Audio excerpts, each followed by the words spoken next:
헌신이 뭔지 아시죠? 세심 말고 헌신이 뭔지 아시죠? 왜 헌신을 드려야 하는지도 아마 해마다 여러분의 헌신을 드리기 때문에 너무나 잘 알 겁니다. 네, 올릴까요? 네, 잘 알죠. 근데 핵심이 뭐냐 하면 헌신이 무슨 뜻이고 왜 헌신해야 되는지를 모르는 건 아닌데 핵심이 뭐냐면 헌신을 잘하고 싶은 거예요. 진짜 헌신을 하고 싶다는 데 있는데 안 되거든. 로마서 7장 19절에도 인간의 아픔을 설명할 때에 나는 원하는 바 소는 행치를 못하고 하고 싶은데 원치 않는 악만 행한다는 인간의 아픔이 있는 것처럼 헌신의 뜻도 알고 헌신도 잘하고 싶은데 그러다 보니까 헌신 예배는 매년마다 드리는데 우리끼리 이야기인데 밖에는 하면 안 됩니다. 헌신이 하나도 안 되는 기라 이게 문제가 된단 말이에요. 그래서 헌신 예배 드릴 때마다 우리가 알아야 핵심이 뭐냐 하면 어떤 사람이 만일 헌신할 수 있느냐 없느냐는 어디에 따라 있냐면 그 사람이 구원을 진짜로 받았느냐 받지 않았느냐에 달려 있습니다. 구원에 대한 진수가 적혀 있는 책이 로마서인데 11장까지 구원의 의미부터 구원의 경륜까지 설명을 한 후에 구원의 설명을 다 끝나고 비로소 하는 말이 뭐냐면 그러므로 내가 하는 모든 자비하시고 너희를 고난하니 너희 몸 신자죠. 너희 몸을 하나님이 기뻐하시는 거룩한 산제사로 드리라. 비로소 구원 이야기가 끝났을 때 헌신 이야기가 나오게 되는 거거든요. 그래서 저는 사실은 헌신 예배에 초청을 받으면 초청하는 사람도 없는 목사이기는 하지만 하면 늘 답답한 거예요. 그래서 오늘 여러분도 본문을 보면서 요한복음 3장 16절이지 헌신하고는 별 관계가 없는 것 같아도 여기 핵심이 있거든.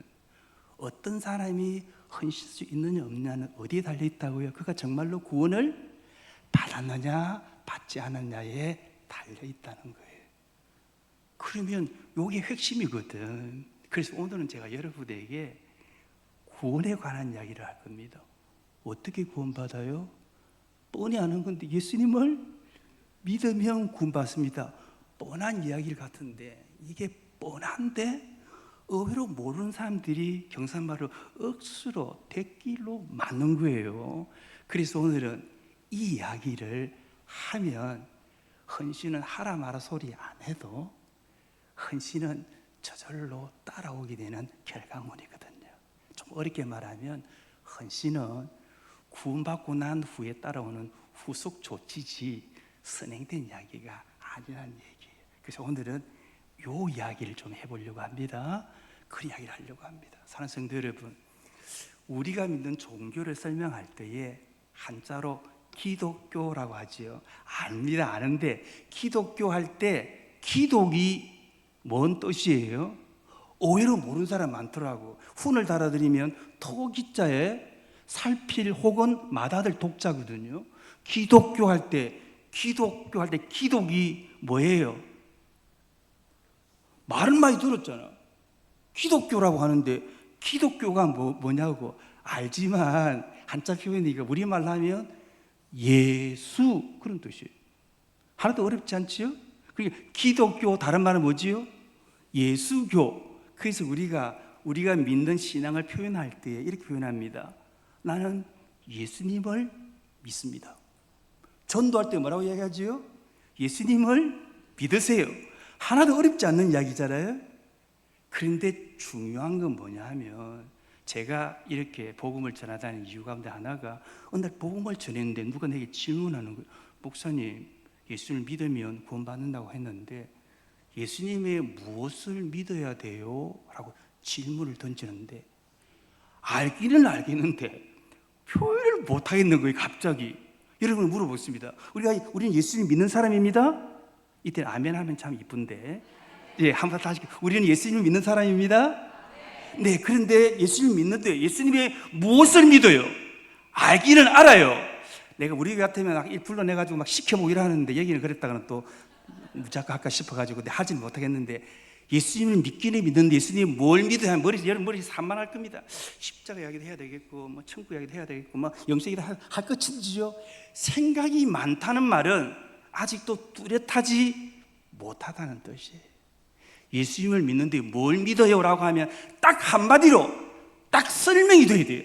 한 문장으로 딱 설명이 돼야 되는데 여러분이 몰라서 그런 게 아니고 사실은 정리가 안 돼서 그렇기 때문에 오늘은 여러분에게 그 얘기를 해드리도록 하겠습니다. 우리는 예수님을 믿습니다. 네, 그런데 예수님이 무엇을 믿습니까? 라는 이야기를 하려고 합니다. 예레미야 애가 3장 33절 한번 찾아볼까요? 네. 자막이 안 띄어지지요? 이렇게 탁 치면 바로 안 나오지요? 네. 성경을 찾아보겠습니다. 예레미야 애가 3장 33절 같이 한번 찾아보겠습니다. 우리 교회는 설교할 때 내 혼자 성경 읽는 게 너무 분해가지고 꼭 같이 읽으라고 그래요. 내만 억울해가지고 같이 하자 그래서 꼭 읽히거든요. 같이 읽어보겠습니다. 예레미야 애가 3장 33절. 네, 옛날에는 신약에 있었는데 지금 구약으로 이사 왔습니다. 구약에 있습니다. 예레미야 애가 외우기도 좋아요. 3장 33절. 네, 옛날 노론대로 하면 3땡입니다. 3장 33절입니다. 같이 한번 해볼까요? 주께서 시작.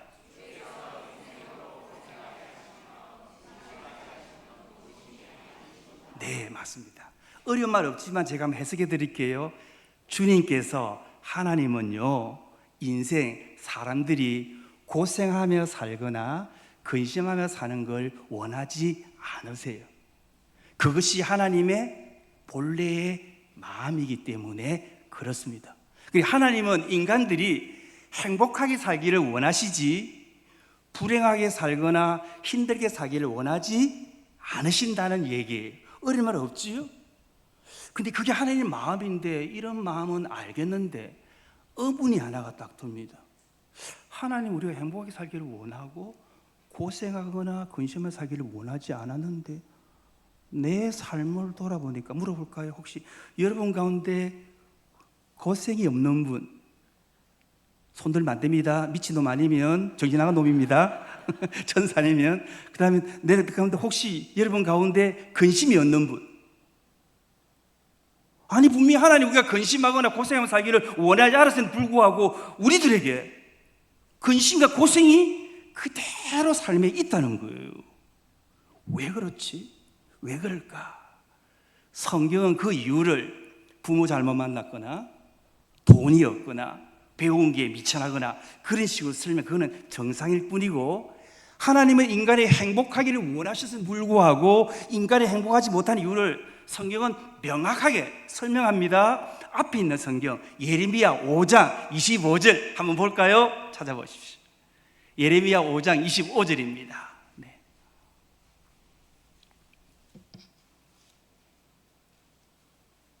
예레미야 5장 25절입니다. 같이 보겠습니다. 너희 허물이 시작.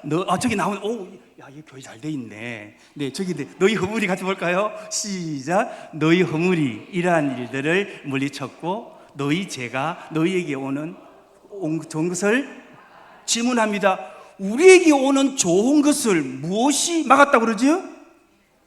죄입니다, 죄. 하나님은 사람들이 행복하게 살기를 원하셨어요. 고생하는 근심한 살기를 원하지 않으셨어요. 그래도 불구하고 사람들에게 고생한 근심이 여전히 있는 이유는 성경은 딱 한마디로 말합니다. 뭐 때문이라고요?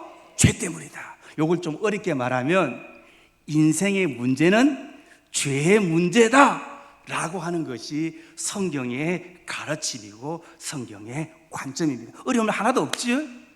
자, 요 말은 중요하기 때문에 이게 뭔 말이냐면 사람은 죄를 지은 결과 죄인이 되어버렸기 때문에 여전히 불행합니다라는 얘기가 돼요. 어려움 하나도 없지요? 용어는 다 알지만 중요한 부분에서 한번 물어보겠습니다. 자, 혹시 여러분은 자기 자신이 죄인이라는 사실을 아세요? 제가 할머니한테 제가 양론에서 제가 이렇게 뭐 농사도 짓고 잡담 일 많이 했어요. 잡기 능해서 과운 양돈도 제가 했거든요. 동네 쪽에 그렇게 했거든요. 할 때 할머니에게 물어봅니다. 할머니는 할머니가 죄인인 거 아나? 라고 물어보면 할머니가 이야기하기를 그것도 모르는 사람이 어디 있노? 인생은 산다는 것 자체가 죄인데. 할머니들이 철학자예요. 얼마나 대할 만한지. 여러분에게 물어보고 싶습니다. 아는 얘기지만 여러분은 사람의 죄인이라는 사실은 알 거예요, 그렇죠? 근데 여러분 개인에게 제 질문을 던져봅니다. 여러분은 자기 자신이 죄인인 걸 압니까? 그러면 어느 만큼 죄인이에요? 재소가님 저쪽에 가에 제 앞에서 두 번째 계시는 분, 네, 한번 대답해 보실. 알아야 될 거는 혹시 제가 지적하잖아요. 인물이 어느 정도, 신앙이 어느 정도 안 되는 사람은 지적을 안 합니다. 지적 안 하는 사람은 비참한 줄 알아야 됩니다. 어느 정도 인물과 인품이 되는 분만 지적하는데 본인 생각엔 어떠세요? 어느 만큼 죄인이세요? 제가 주리를 부탁하면요, 꼭 조건이 뭐냐면 제게 와서 복음을 들어야 주리를 해줍니다. 그래서 우리 장로님 아들도 늘 듣는 복음이 좀 와서 이렇게 와서 주리를 부탁해서 왔을 때 제가 물었어요. 이렇게 말씀을 전하는데 이렇게 여기까지 또 가다가 신영아, 니는 얼마만큼 죄인이고? 라고 물었더니 이놈이 하는 말이 한자 생각하더니 목사님, 제가 세상을 많이 살지는 않았는데 한 30년 살았는데요, 제가 사는 동안에 보니까 나보다 나쁜 놈을 본 적이 없습니다라고 하더라고요.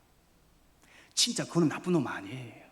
이 말은 뭐냐면 본인이 진짜 죄인인 것을 안다는 얘기예요. 이거 아주 중요합니다. 미리 말하면요, 기독교에서는 내가 죄인이라는 사실을 진심으로 모르는 사람은 어떤 사람 같으냐면 기독교를 모르는 사람, 하나님을 모르는 사람, 아예 복음과 상관없는 사람과 같은 의미가 되어버려요. 여기서부터 시작이 되기 때문에 복음이 이만큼 중요한 부분이거든요. 자, 이 부분은 제가 제 개인적인 이해를 하고 조금 더 볼까요?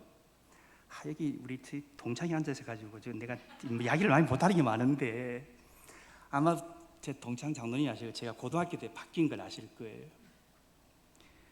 고등학교 때 저는 고3 때 하나님이 저를 만나 주셨어요. 지금부터 제가 하는 이야기는 믿거나 말거나 하는 이야기입니다. 예배 드리는데 갑자기 화면이 쫙 열리면서 화면이 쫙 비추는데 하나님이 내가 그동안 살아오면서 행했던 짓거리들을 쫙 보여주시는 거예요. 나는 내가 대충 나쁜 놈인 줄 알았거든요. 내가 벨났으니까.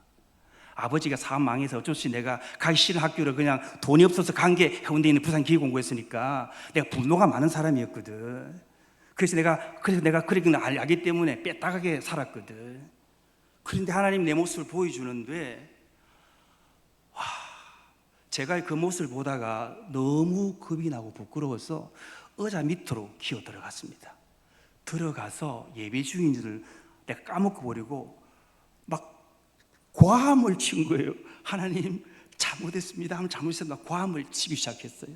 교회가 예배 드리다가 제 목에 반열절 교회인데 난리가 났죠.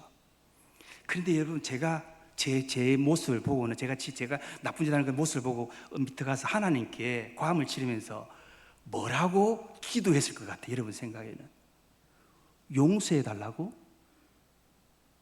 아니면 하나님 잘못했다고? 살려달라고? 그 말을 못했습니다. 그건 제가 한 몇 가지 일대 이야기인데 너무 많으니까 그 이야기를 할 수가 도저히 없어서 그래서 제가 한 이야기는 하나님 나를 죽이세요.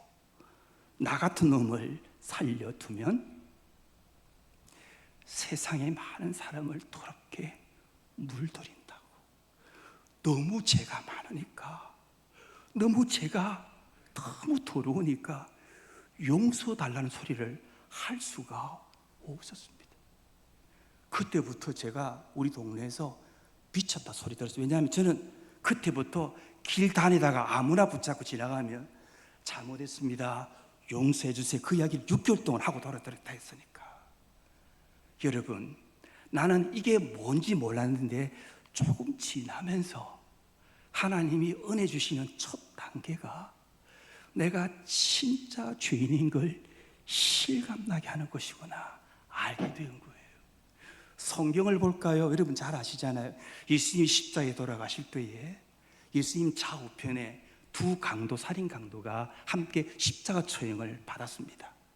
그런데 우리가 알다시피 성경에 나와 있지 않지만 편의상 오른쪽 강도는 오늘 내가 나와 함께 낙원에 있을 것이라는 축복을 받습니다. 왼쪽 강도는 그런 말이 없습니다.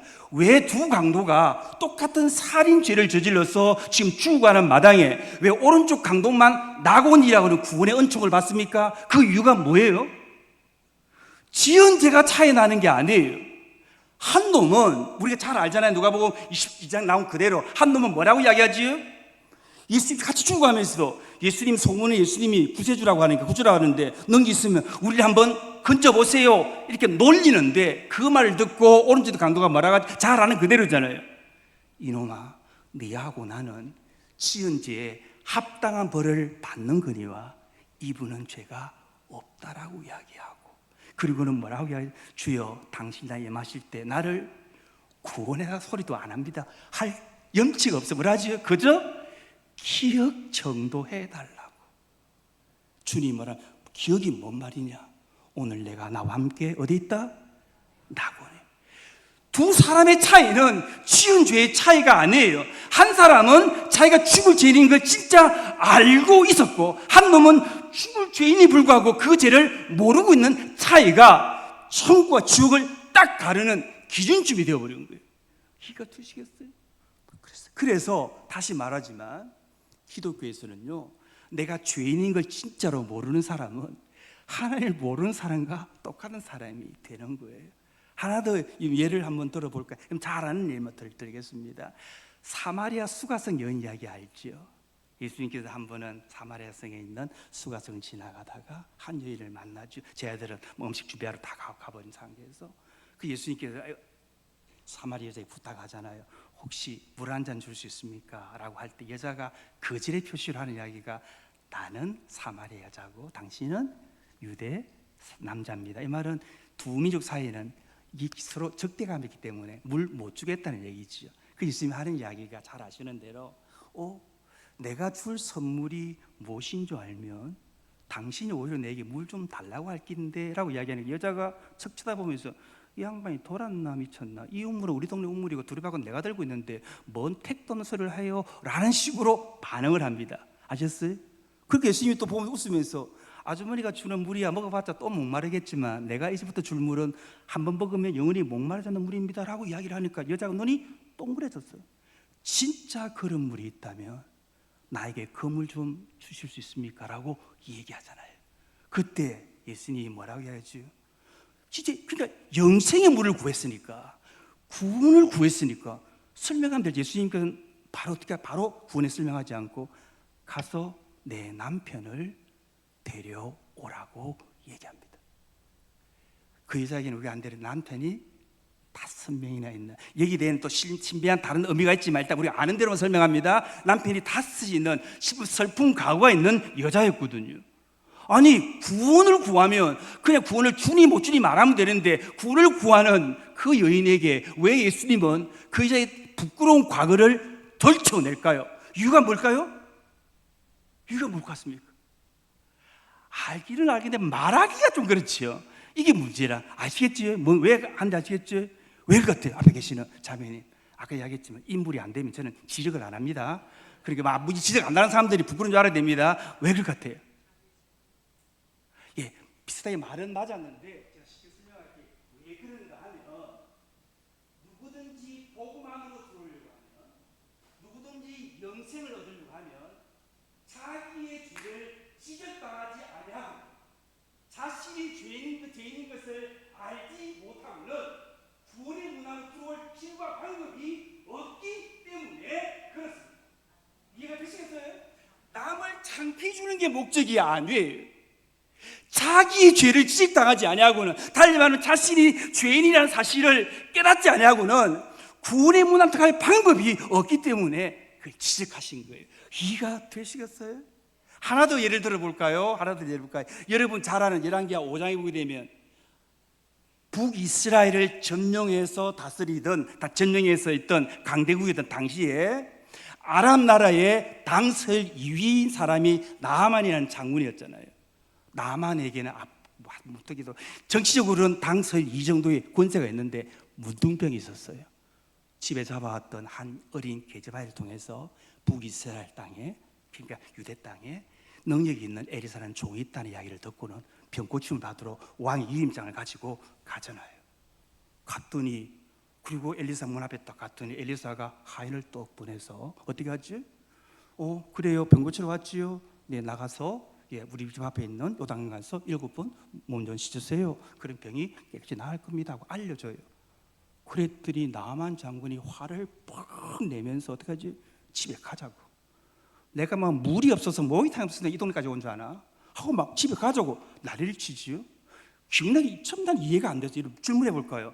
아니, 병을 고쳐주겠다고 하는데 왜 나만 장군이 화를 내지요? 병을 안 고쳐주겠다는 것도 아니고 감기 정도의 병도 아니고 요즘 같으면 암 같은 병이거든. 문둥병을 곧 단번에 고쳐주겠다고 하는데도 왜 나만 장군이 저렇게 화를 낼까요? 이유가 뭐예요? 아니, 왜 화를 냈지요? 왜 화를 낼까요?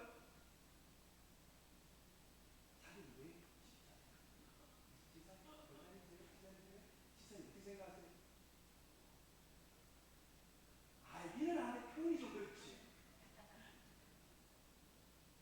왜 화를 냈느냐면 자기가 이스라엘이라는 나라를 점령해서 다스리고 있는 강대국의 두 번째 권세를 가진 사람이면 찾아왔다고 한다면 최소한 자기가 직접 나와서 문안하고 오셨냐고 하고 살 한잔 하시라고 아프시지요? 내가 기도하겠습니다. 머리에 손을 대가지고 이렇게 넣어서 해줄 줄 알았는데 한마디도 아니고 좀 하나 딱 보내가지고 우리가 씹으세요. 병감도 하니까 기분이 너무 나쁜 거예요.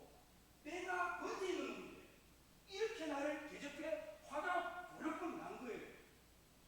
얼마나 바보 같은지. 그런데 지혜로운 종이 있었습니다. 종이 나만 장군 이야기합니다. 아니, 장군님, 병을 안 고쳐준다는 것도 아니고 병을 고쳐준다는데, 그것도 솔직히 성경이 없는 이야기 제가 지어냅니다. 솔직히 말해서 병 고치기 위해서는 큰 병이니까. 그러니까 손가락 5개 중에서 한 2개 잘라서 받쳐라 해도 우리가 자를 판인데 그것도 아니고 그저 물에 들어가서 씻으라고 그 쉬운 일도 못합니까? 라고 충원을 해버리는 거예요. 그러니까 나만 장군이 아차 싶었던 거예요. 그렇지, 내가 장군으로 지금 시찰 나온 것이 아니고 내가 병자로 죄인으로 하나님 앞에 나왔지라는 생각이 딱 드니까 태도를 딱 고치고 몰래 요단 강물에 들어갑니다. 그랬더니 어떻게 병이 나아버립니다. 다는 얘기했지만 다시 정리합니다. 기독교에서 내가 죄인이라는 사실을 진심으로 모른다는 말은 내가 하나님을 모른다, 복음을 모른다, 나는 하나님과 상관없다는 말과 같은 의미가 된다는 점을 잊어버리지 말아야만 합니다. 놓지 말아야 됩니다. 하나 신문해 볼까요? 여러분, 제일 맛있는 음식이 뭐예요? 되게 중국에 신학교에서 신학교가 있거든요.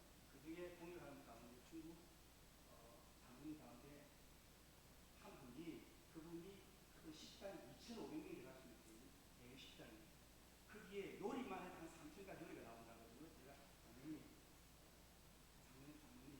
이 식당에 가장 맛있는 음식이 뭡니까? 라고 하니까 여러분은 어떤 게 제일 맛있는 것 같아요? 그분이 소혀밥으로 만드는 것을 음식이 있대요.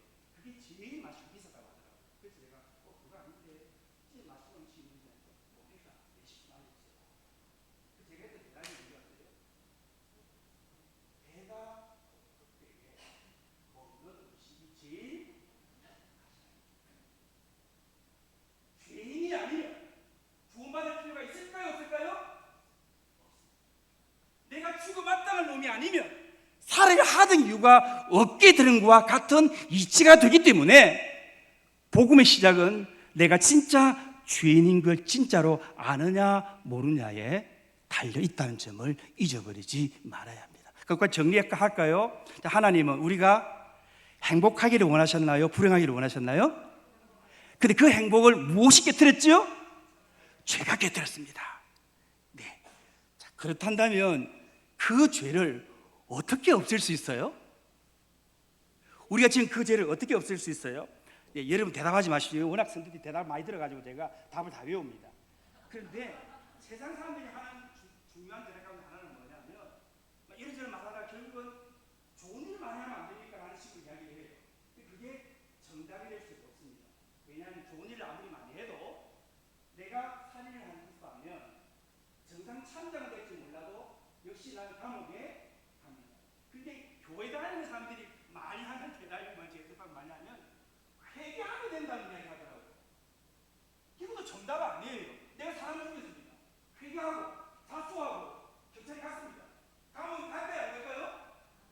그러니까 회개했다는 것도 정상 참작은 될지 몰라도 그 자체가 정답일 수가 없습니다. 성경은 우리가 저지른 죄를 없애는 방법이 딱 나와 있습니다. 찾아보겠습니다. 갈라디아서 6장 7절 한번 펴보실래요? 네. 갈라디아서 6장 7절입니다.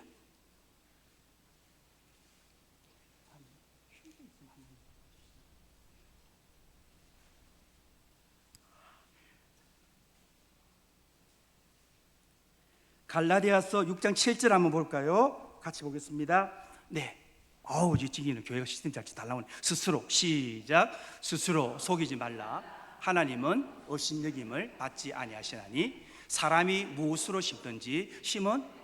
자, 그럼 제가 설명합니다. 스스로 자기 자신을 속이지 마세요. 하나님은 누구에도 업신여김에 속지 않습니다. 사람은 무엇을 심든지 심은 그대로 거둡니다. 콩을 심으면 콩, 팥을 심으면 팥을 거둡니다. 그러면 죄를 지었거나 죄를 씹었다면 뭘 거둬야 되지요? 죄를 거둡니다. 곧 죄값을 치러야만 우리가 지은 죄가 없어지게 됩니다. 그래요? 죄값만 치르면 죄가 없어지고, 죄가 없어지면 행복을 찾을 수 있으니까 좋습니다. 하나님, 그럼 내가 죄값을 치를게요. 죄값이 얼마예요? 물을 수밖에 없지요. 죄값이 얼마지요? 알고 계시지요? 로마서 6장 23절에 나옵니다. 꿀밤 세대가 아니에요.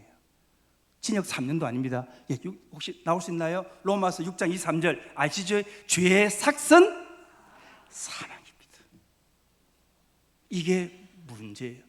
죄값을 치르면 죄가 없어지고, 죄가 없어지면 이제 우리가 행복을 찾을 수 있는데, 문제는 죄값이 죽음이에요. 이게 왜 문제냐면, 내가 죽고 싶어서 죽으려고 죄값을 치르는 게 아닌데, 무섭게도 죄값은 죽음입니다. 나는 못 죽습니다. 나는 살고 싶은데 나는 못 죽습니다. 안 죽자니 죄는 그대로 남아서 나를 불행하겠고, 죽자니 이거 끝나버리니까 안 되겠고, 이러지도 저러지도 못하는 상황에 우리가 봉착합니다. 그래도 구원받고 싶고 행복하고 싶어요. 더 이상 이제 고생 안 하고 싶어요. 그래서 하나님, 내가 안 하겠다는 게 아니고 죽으면 끝장나버리니까 그럴 수는 없잖아요. 하나님, 그러니까 하나님 부탁하는데, 내가 안 죽으면서 내가 죄값을 치를 수 있는 방법 좀 알려주세요. 하나님께 부탁할 수밖에 없는 상황이에요. 그래서 이제 그 이야기를 조금 해드리겠습니다. 다 아는 얘기들이에요. 제가 하나님이 주신 기회로 제가 대학을 졸업하고 대학원에서 전공이 철학이었어요. 그러다 논문을 준비하다 보고 이런 자료를 보다가 재미있는 자료를 제가 본 적이 하나 소개해 드릴게요. 헬라 왕 가운데 자리우쿠스라는 왕이 있는데, 이게 실정인지 확실히 모르겠습니다. 자리우쿠스라는 헬라 왕 이야기가 자료 보는데 재미있는 이런 내용이 있었어요. 헬라 왕 자리우쿠스가 나라를 다스릴 때 그 나라의 국민들의 윤리 도덕이 무너집니다. 특별히 도적질과 성적인 타락이 굉장히 심화되어서 왕은 나라의 장래를 생각하면 안 되겠다 싶어서 엄하게 법을 만듭니다. 그것은 도둑질하다 잡히면 두 손목을 자르겠다, 그리고 바람 피우다가 걸리면 두 눈을 뽑겠다라고 하는 법을 만듭니다. 신체 위해를 가하니까 당연히 백성들이 반대를 하게 됩니다. 하나 왕은 나라의 장래를 생각하면서 그 법을 그대로 공포해버립니다. 참 인생이 원래 세웅제마처럼 돌고 도는지 몰라도 재밌게 왕이 법을 공부하고 난 얼마 후에 한 남자 청년이 여자를 겁탈하다가 현장에서 백성들에게 잡혔습니다. 잡아놓고 보니까 누구냐면 자리쿠스 왕이 하나밖에 없는 아들 외동아들 바로 왕자였습니다. 어떻게 해야 돼요? 소문은 삽시간에 나라의 전체로 퍼져나갑니다. 내 그럴 줄 알았다. 까불다리 잘 됐다. 한번 해봐. 다 배리고 있는 거예요. 왕이 봐주면 어떡하지? 깽판 치겠다는 거예요. 왕은 그 여론을 모르는 게 아니라 압니다. 그래서 왕이 백성들에게 말합니다. 법은 공판이사 정당하게 집행할 겁니다. 그런데 이번에는 더욱 공개적으로 집행할 테니까 백성들을 광장으로 모으라 해서 백성들이 다 광장으로 모여왔습니다. 사람들은 진짜로 저 새끼 눈 뺄까 생각으로 다 모여왔을 때 왕이 이야기합니다. 법은 남녀노소 지위고하를 막나라고 엄중하게 집행할 겁니다. 다만 내가 낳은 내 아들이기 때문에 내 손으로 직접 집행하겠습니다 라고 하고는 칼을 2자리 받아, 요즘 같으면 옛날에는 칼 가지고 눈을 찔러 진짜로 뽑았거든요. 칼을 2자리 받아 들고는 그리고 잡혀있는 아들에게 나아갑니다. 아들은 아버지 음주가 아니까 살려달라고 막 빌지만 아버지는 아들을 한참 보다 이빨을 깎게 물고 인정사정 없이 그 칼 가지고 2 눈을 푹 찔러서 누나를 뽑아버립니다. 그런데 물어보고 싶습니다. 여기 옆에 계시는 집사님 만약 그때 왕이었다면 어떻게 할 것 같아요? 이게 희한하더라고. 청년들이 물으면 눈을 다 뽑아라 그래. 근데 결혼한 사람 물어보면 절대 못 뽑는다 그래. 부모들은. 맞아요. 부모가 되는 아버지인 왕은 차마 아들의 눈을 뽑아서 어떻게 한 줄 아세요? 그 칼과 자기 2 눈을 찔러서 뽑아버립니다. 그리고는 피가 흐르는 2 눈을 부여잡고 호소합니다. 여러분, 내 눈을 대신 뽑았으니 내 아들의 죄를 용서해 주십시오. 왕이요, 아들을 구하자 하니까 법이 무너지게 생겼고 법을 구하자고 하니까 아들이 병신되게 생긴 그 상황에서 은밀함 아니지만 자기 눈을 대신 뽑아버림으로써 왕은 법의 엄중함도 보여주고 아들도 그렇게 자기 눈을 뽑는 왕을 보고 누가 용서를 안 하겠냐고 왕은 아들도 구하고 법도 살려내는 일을 그가 행하게 됩니다. 제가 여러분에게 설교 초에 물었지요. 우리는 예수님을 믿는데 예수님을 뭘 믿느냐고 물었지요. 이제 한마디로 정리합니다. 저를 따라해 주세요. 따라해 주세요. 나는 예수님께서 내 죄값을 지고 내 대신 죽으신 것을 믿습니다. 아멘. 요겁니다. 어렵고 복잡한 이야기 아니에요. 그 뒤에 천국이니 나머지 이야기는 다 따라오는 이야기고 핵심이 뭐냐면 우리가 예수님을 믿는데 뭘 믿냐면 예수님이 내가 죽어야 하는데 내 대신 내 죄값을 지고 십자가에서 죽으셨다는 사실을 믿는 것, 그것이 우리가 예수 믿는다는 말이고 예수 믿으라 하는 내용의 전부입니다. 이해가 되시겠어요? 어렵지 않아요. 한마디 더 따라합시다. 내가 왜 따라시키냐면 요 말을 그대로 따라하면 여기에 놀라운 일이 생기기 때문에 이게 여러분 말하려고 하면 표시표현이잖아요. 한번 해보실래요? 우리가 예수 믿잖아요. 믿어요. 무슨 얘기예요?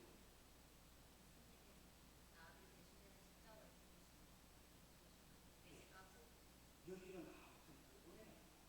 보통 교회가 이게 헷갈려가지고 아는데 말하기 어려운 이게 굉장히 중요해요.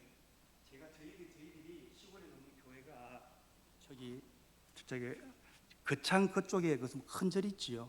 무슨 절이 있지요? 무슨 해인산가 절이 있지요.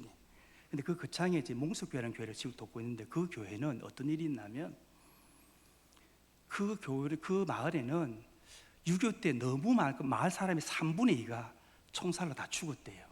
그러다 보니까 너무 사상자가 많다 보니까 어떤 일이 생겼냐면 그 마을 집집마다 한 집 끝나 한 집 다 정신병자들이 다 생긴 거예요.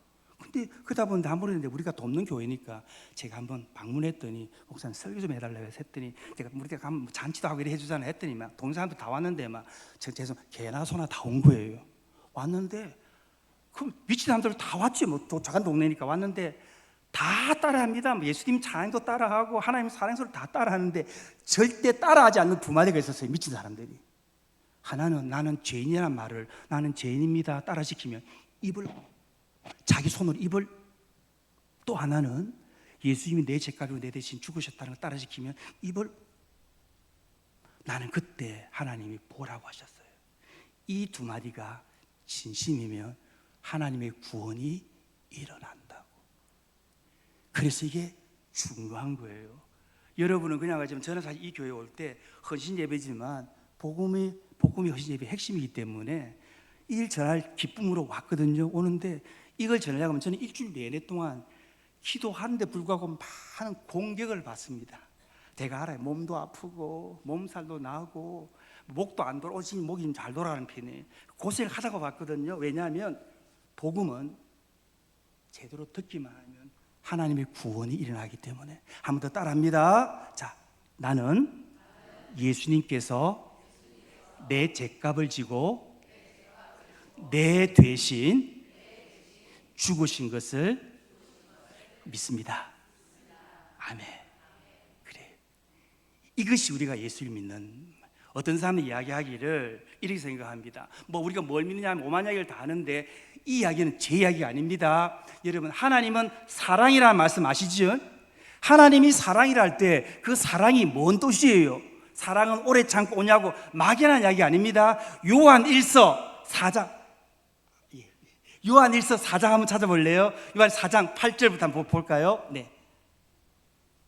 예, 한번 펴주십시오. 요한일서 4장 8절부터 10절까지 누가 자막을 좀 띄워주시면 좋겠습니다. 요한일서 4장 8절에 보게 되면 하나님은 사랑이라는 분이 끝부분이 나올 겁니다. 하나님은 사랑이라. 나오시죠? 하나님은 사랑이라는 말이 뭔 뜻인가는 9절에 한 번 더 설명합니다. 9절 찾으면 같이 읽어볼까요? 시작.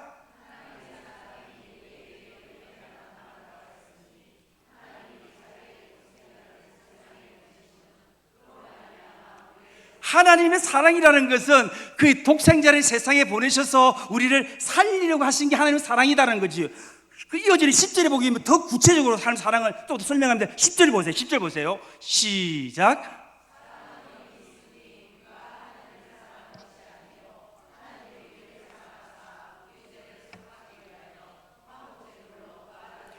하나님의 사랑은 우리 죄를 속하기 위하여 그 아들을 화목제물, 십자가에서 내 죄값을 지고 내 대신 죽게 하신 것이 하나님의 사랑이다.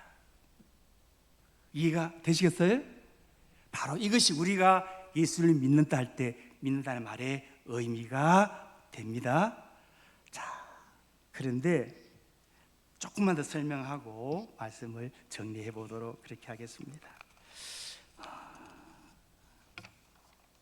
제가 한 번은 하나님이 목회에 여러 가지 한계를 겪으면서 성경도 제가 하나님이 좀 많이 읽게 해주셨고, 그리고 금식도 해 주셔서 40일 금식을 한 적이 있어요.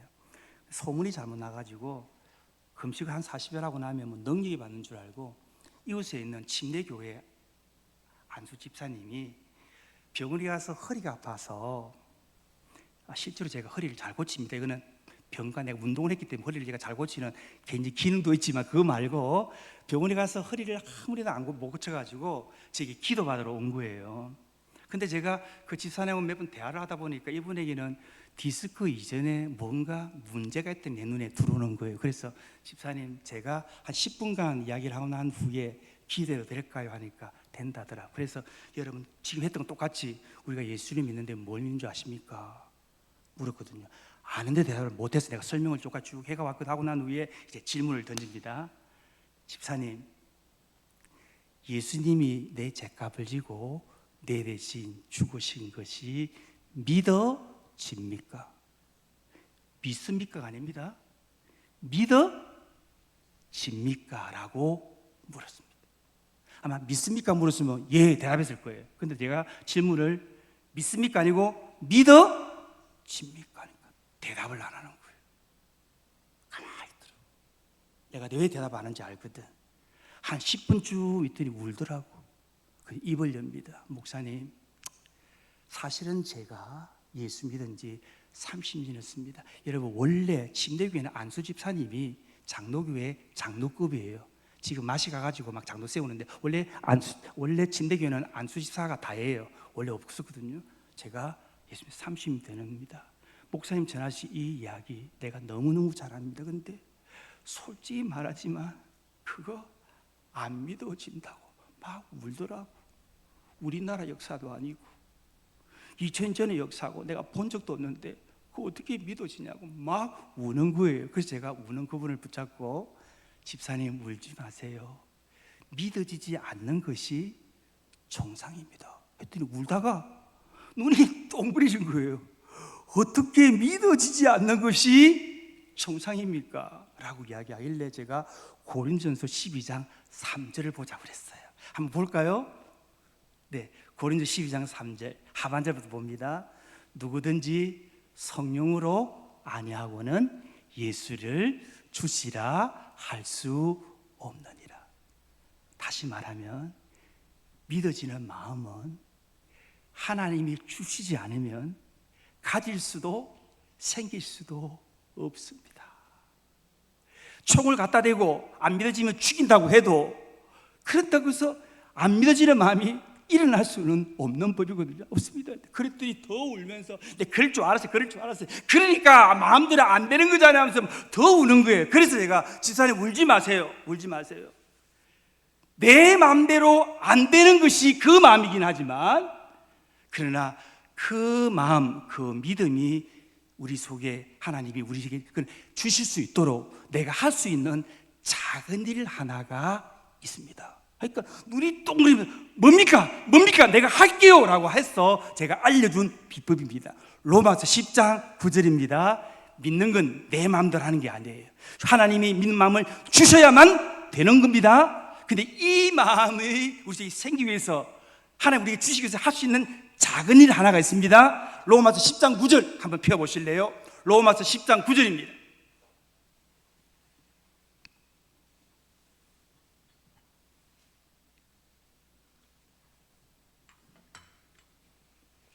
같이 볼까요? 로마서 10장 9절입니다. 같이 한번 볼까요? 내가 만일 시작 내가 만일 내 입으로 예수를 주로 시인하며 또 하나님께서 그를 죽은 자 가운데 살린 것을 내 마음에 믿으면 구원을 받으리라. 여러분 보세요. 마음에 믿으면 구원을 받는데 그거 앞에 어떤 말이 나오지요? 네 입으로 예수님을 주로 시인하고. 예수님이 믿어지는 마음은 내 마음대로는 못하지만 그 마음이 내 안에 들어올 수 있기 위해서 내가 할 수 있는 작은 일 하나는 내가 일단 내 입으로 주님을 시인하는 거예요. 예수님이 내 죄값 내 대신 죽으셨다는 것도 시인하고 주님이 내 안에 들어오시기를 좋아한다는 것도 시인하고 이렇게 먼저 시인하면 되는 겁니다. 목사님 입으로 시인하는 게 그렇게 중요해요? 중요합니다. 왜냐하면 결혼하실 때 결혼식 할 때 요즘은 다 희한하게 하더만 할 때 하이라이트가 뭐냐면 혼인 서약이잖아요. 혼인 서약 할 때 묻습니다. 신랑은 신부를 죽도록 사랑하겠는가 라고 할 때 신랑이 말하기를 언제요? 이러면 어떻게 돼요? 이미 신혼여행 티켓 끊고 집 다 구해놨지도 한마디로 결혼식 때까지 박살이 납니다. 말이 보통 중요한 게 아닙니다. 왜냐하면 그래서 잠언 18장 21절에 보게 되면 사람이 죽고 사는 것이 어디에 달렸던지 아세요? 혀의 권세에 달렸다고. 한번 찾아봅시다. 잠언 21장 18절. 네. 잠언 18장 21절 죄송합니다. 잠언 18장 21절.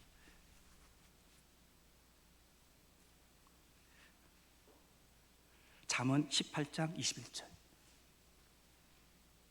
죽고 사는 것이 같이 한번 읽을까요? 저기 있네요. 시작. 죽고 사는 것이 혀의 힘에 달렸나니 혀를 쓰기 좋아하는 자는 혀의 원래 옛날 성경에는 힘보다는 더 원문에 가깝대 권세라고 나와 있어요. 죽고 사는 혀의 권세라고 같은 뜻입니다. 파워나 권세나 똑같습니다. 근데 지금 저 글을 누가 지금 작성해 주는 거예요? 어떤 분이에요? 잘생겼겠다. 감사합니다. 네. 이잘 들리 내가 몰랐네요. 네. 보세요. 그래서 혀가 보통 일이 아닙니다. 목사님 꼭 우리가 시인하는 게 필요합니까? 여러분 알아야 됩니다. 이게 영적인 일이에요. 하나님은 귀신이 아닙니다. 귀신은 우리가 원칙 상관없이 지 오고 싶으면 오고 가고 싶으면 가고 지 맘대로 산들이 드나듭니다. 그러나 하나님은 인격적인 신입니다. 그분은 우리를 만들 때부터 하는 형상뿐 아니라 자유의지까지 주신 분이기 때문에 우리가 원하지 않으면 못하는 게 아니라 안 하세요. 그래서 요한계시록 3장 20절에 나오죠. 내가 문 밖에서 문을 두드리노니, 그 다음 말이 뭐지? 문을 두드리면서 문을 활짝 열고 들어가지. 두드리면 어떻게 하지? 문을 열면 주님이 그때 비로소 못 들어가. 주님은 공간을 초월하시는 분이기 때문에 들어갈 수 있지만 안 들어갑니다. 그래서 우리가 입으로 예수님을 시인해 줘야 예수님이 주님일 때에 우리 안에 들어오셔서 예수님이 내 죄값 내 대신 죽으신 것이 믿어지는 마음을 주시게 됩니다. 이렇게 설명했더니 이분이 목사님 제가 시인할게요, 예수님 시인할게요, 막 시인할게요 하면서 막 무릎을 꿇는 거예요. 그리고는 무릎을 다 꿇는. 그래서 제가 따라 시켰는데 왜 이게 필요한? 요한복음 1장 12절 영접하는 자 곧 그 이름을 믿는 자들에게는 하나님 자녀가 되는 권세를 주신다는 말씀 그대로. 그러면 예수님을 시인하고 영접하시겠습니까? 예! 해서 제가 따라 시키게 된 건데 한번 따라해 볼래요? 여러분은 굴이 없어 그런 게 아니고 아직 우리는 이제 예수를 믿고 구원받았으니까 또 우리는 앞으로 예수 믿어 사는 복음을 전해야 되니까 좀 알아야 되거든요. 왜냐하면 구원은 구원인 동시에 사명입니다. 하나님 우리를 구원하신 이유는 나를 구원할 뿐 아니라 나를 통해 또 누군가를 구원할 사람이 있어서 구원하신 거예요. 그래서 우리가 이제 앞으로 구원을 전해야 되니까 영접 기도인데 여러분이 그동안 했던 게 무효가 된 게 아니고 맞는데 연습 삼아 한번 따라 하는데 그때 앞에 했던 게 뭐가 좀 효과가 없으면 이번에 효과가 있을지 없지 않아? 그치? 그러니까 눈 감고 저를 따라 한번 해주세요. 네, 이런 식의 내용으로 영접 기도를 시켰습니다. 한번 따라 하겠습니다. 아버지 하나님, 나는 죄인입니다. 그 죄 때문에 심판받고 지옥 갈 수밖에 없는 죄인입니다. 그런데 하나님께서 나를 사랑하셔서 예수님을 이 땅에 보내어 주시고 내 죄값을 지시고 내 대신 십자가에서 죽게 하시니 너무너무 감사합니다. 이 시간 내 마음문을 열고 내 대신 죽으신 예수님을 나의 구주로 시인하고 주인으로 영접합니다. 예수님, 내 마음속에 오시옵소서. 주님의 날까지 내 속에 자정하시고 나와 동행해 주시옵소서. 예수님 이름으로 기도합니다. 아멘. 이렇게 그 집사님에게 영접 기도를 시켰는데 집사님이 영접 기도를 하더니 아까와 다르게 또 통곡을 하면서 우리 교회당 앞에서 막 뛰어나가는 거예요. 장로님 어떻게 왔다 그럽니까? 엎혀서 왔거든 그 양반이. 그런데 영접을 하는 순간에 그날이 그 집사님에게는 하나님이 그를 구원하실 때였던가 봐요. 난 그때 알았습니다. 영이 살아나면 육체도 살 수 있구나. 기도한 것 없이 그분은 그 자리에서 영도 몸도 구원을 받게 되었습니다. 여러분, 이것이 우리가 믿는 믿음의 도리입니다. 이게 분명하면요 헌신하라 소리 안 해도 합니다. 우리 교회는 뭐 절기되면 뭐 누가 뭐 꼬도지고 뭐 이런 거 아무 규칙이 없습니다. 그런데 그냥 오늘 보면 갖다 놓고 뭐 과일 갖다 놓고 알아서 다 시키지 않아도 구원의 기쁨이 크면 서로 일하려고 하고 서로 감사하려고 하고 그랬습니다. 헌신은요, 다른 게 아닙니다.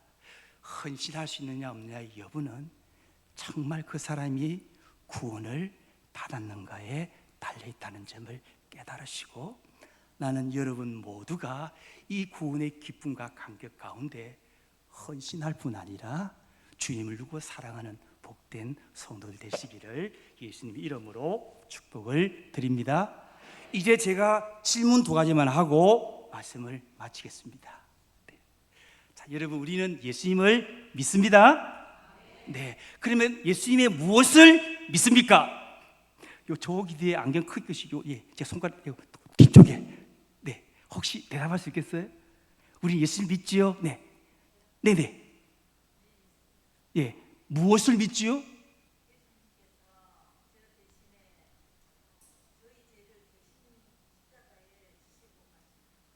네, 가셨습니다. 맞습니다. 네, 이렇게 말하면 틀린 건 아닌데 이게 말하려고 하면 헷갈려요. 핵심이 뭐냐면 내 대신입니다. 내 대신입니다. 예수님이 내 죄값을 주고 누구 대신에? 내 대신에 죽으셨다는 게 핵심입니다. 그래서 질문하는 그 뒤에 계시는 분 있잖아요. 그 안에 큰거 끼신 분. 네. 아무나 큰 끼는 아닙니다. 네, 한번 해보세요. 우리 예수 믿지요? 뭘 믿지요? 내 죄를 대속하신 주님을 믿으시면 예, 얼마나 멋지만 이러면 상대방이 하나 못 알아듣습니다. 어느 벌써 대가리인지 뭐 아무도 못 알아듣습니다. 어려운 말 쓸 거 없습니다. 예수님이 내 죄값을 지고 누구 대신에? 내 대신에 죽으셨다는 게 분명해져야 됩니다. 왜냐하면 눈이 너무 매력적입니다. 네, 말씀해 주세요. 네, 우리 예수 믿지? 예수님 뭘 믿지요? 예수님께서 나의 죄가 틀린 말 아니에요. 나의 죄값을 지시고 누구 대신에? 그래서 한 번 더 다시 따라하겠습니다. 이게 아는데 잘 안 돼야 이게 묘하게도. 한번 따라합시다. 나는 예수님께서 내 죄값을 지고 내 대신 죽으신 것을 믿습니다. 아멘. 저기 우리 하나님들이 계시죠. 우리 교회 하나님 마시거든요. 주일날 오면 내가 매일 붙잡고 예수님 뭘 믿지요? 따라해보세요 하는 매일 시켜요. 다 외워버려가지고 자다가도 그걸 외친대요. 그렇게 해야 돼요. 우리는 예수님 믿는 뭘 믿느냐? 예수님께서 내 죄값을 지고 내 대신 죽으신 것을 믿습니다. 자, 2번째 질문입니다. 그 예수님이 어디 계실까요? 이게 진심입니다. 그 완전이랍니다. 그렇게 고백하는 순간 온 천국 만물이 계시는 하나님께서 내 마음속에 쏙 들어와서 여러분이 죽어도 잊어버리지 말아야 할 것이 2가지가 있습니다.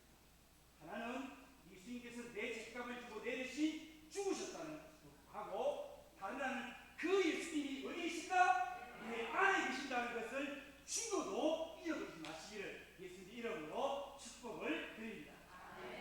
기도하겠습니다. 말씀을 주셨습니다.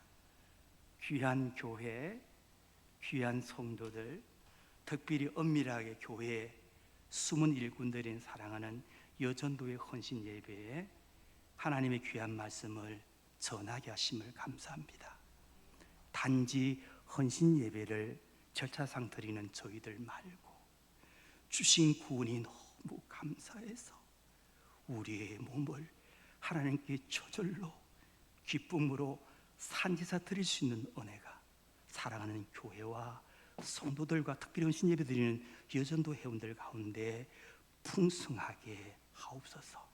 이를 위해 성도들에게, 특별히 여전도 회원들에게 이제는 성령을 부어주시되 성령으로 거듭남을 체험케 하여 주시고, 또 성령으로 거듭난 이들은 성령의 충만함을 있도록 축복하여 주십시오. 예수님 이름으로 기도합니다. 아멘, 아멘, 아멘.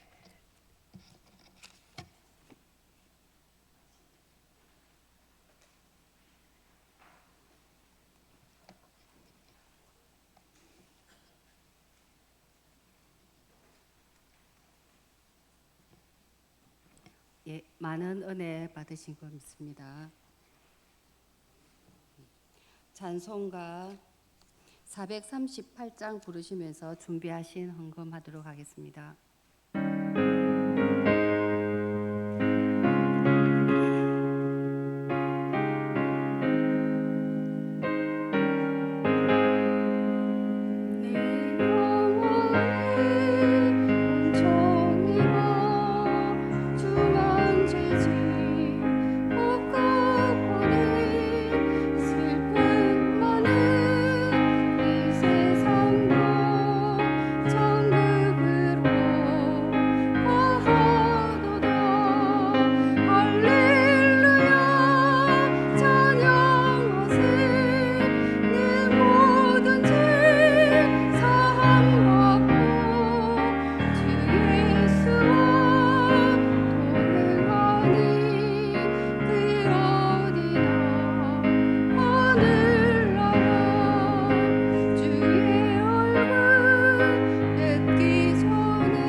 헌금을 위해서 정성희 육여전도 회장님 기도해 주시겠습니다.